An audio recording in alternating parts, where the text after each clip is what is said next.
Here we are, guys. We're sitting down with Ethan Major. Thank you for joining me here today. I want to take some time to give yourself a chance to introduce yourself to all our members, to give them a chance to kind of get to know you better. So if you could please introduce yourself. My name's Ethan Major. I am 16 years old. I train at the Ottawa Academy of Martial Arts. Amazing. And how long have you been doing martial arts now? I've been doing it for about 5 years now. 5 years, right on. And in that quick time, what are you doing these days at Ottawa Academy of Martial Arts? Mostly teaching, but trying to do my best to stay focused on training with certain friends.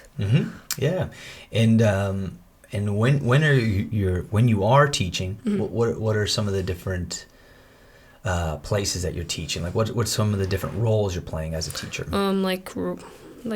Teaching the younger kids. What ages? 3 to 6. 3 to 6, yeah. And then sometimes the 9 to 12. Sometimes older. You're assisting with that as well. And when else do you find yourself teaching? The summer camp. Yeah. Summer camp. You're helping out at summer camp. Yeah. Our after school program. And just recently, or I shouldn't say recently, but you've just really picked up on your effort. Now you're teaching a lot more private lessons. Yeah. Who would you say that you're teaching a lot of the private lessons to?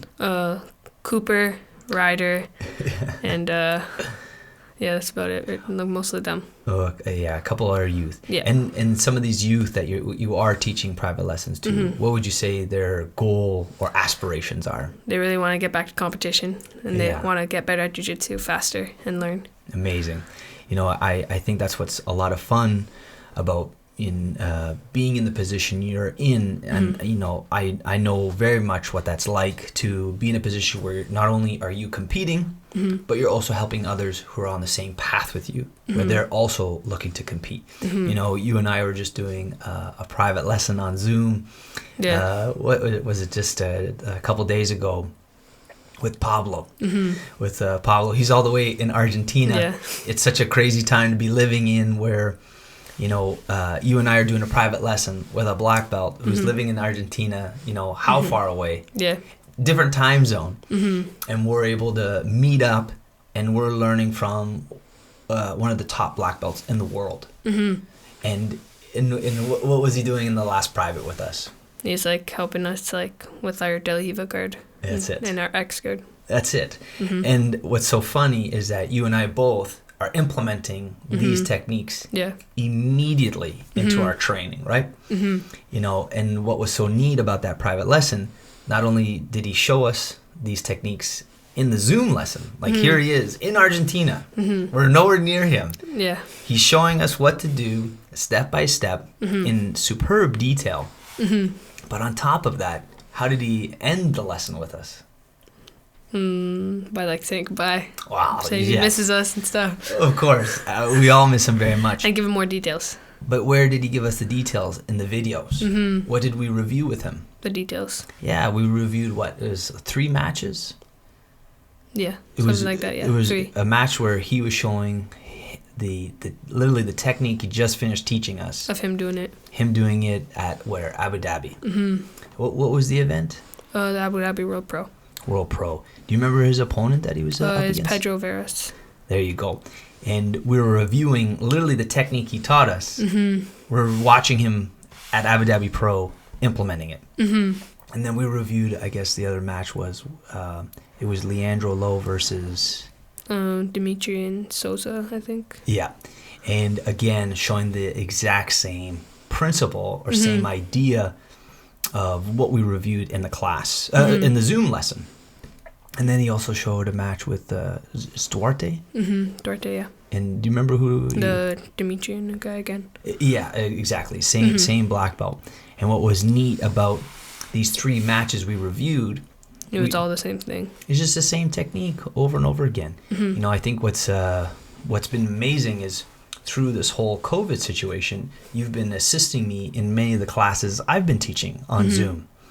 So here we are taking a Zoom lesson from, an incredible black belt halfway across the world, or sorry, completely across the world on the other hemisphere.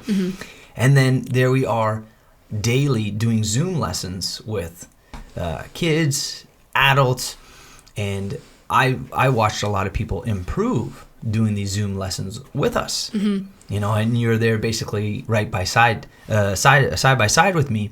And now as we have students coming back to training, getting back into the school, here you are now doing your own private lessons. And you are teaching children, and you're helping them in their, basically, you're following the same footsteps as myself and like a great black belt like Pablo. And what's going to be great is in, like you've been, what have you been posting on our Instagram page? Mostly the highlight reels of people. Of who? Amy, myself, Aaron, you.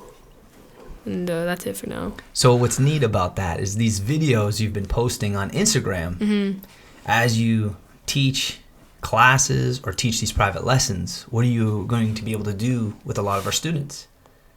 You're going to be able to review with them these videos. Like what was the most recent one you posted on our Instagram? Me doing an armbar. Yeah, exactly. And what's going to be awesome is that these people who are training with you, as you're teaching them how to do these arm bars, you can show them fight footage of you applying it.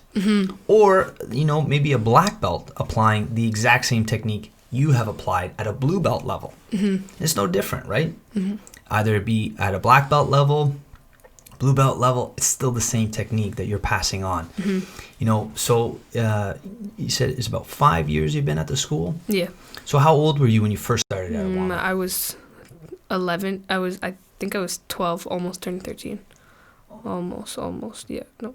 I think you were 11. I think I was 11, yeah. Yeah, it was before, turning 12. Turning 12. 11 turning 12. And what do you think was the main motivation for your parents to bring you to martial arts? I was getting bullied in school, so they brought me to like learn like confidence and self-esteem and get better at that. Like motivate, like help me get my confidence back up. Yeah. Now, when you say being bullied, what grade would this been? Like grade? I think grade 2 or 3. Grade 2 or 3.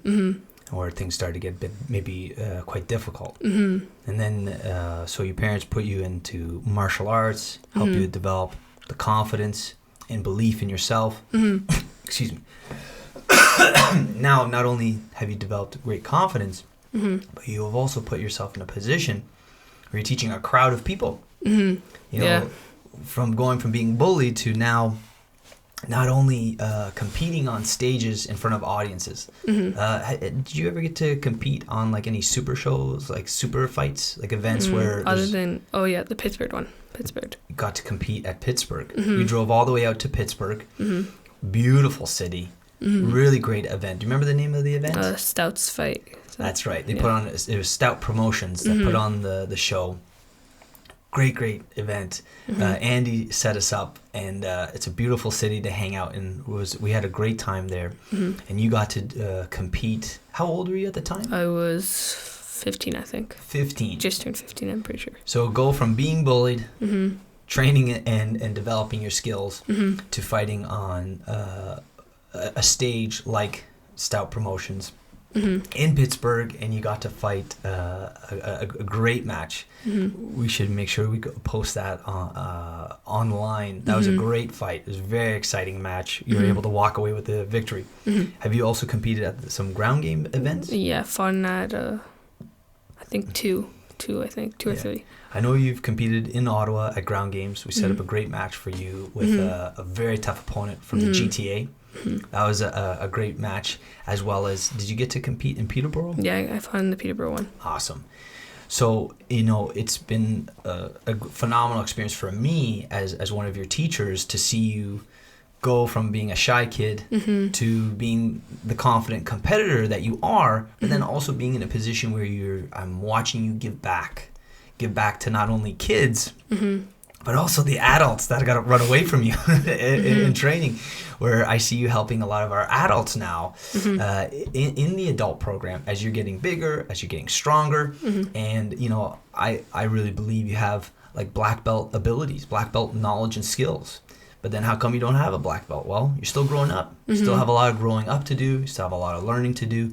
And I think what's remarkable is seeing you put yourself to the test And not only are you testing your skills in competition or in teaching, but also you're playing always a bigger role at our school, helping us with our social media. You know, I'm putting all my trust and faith in the millennial to help me out with that.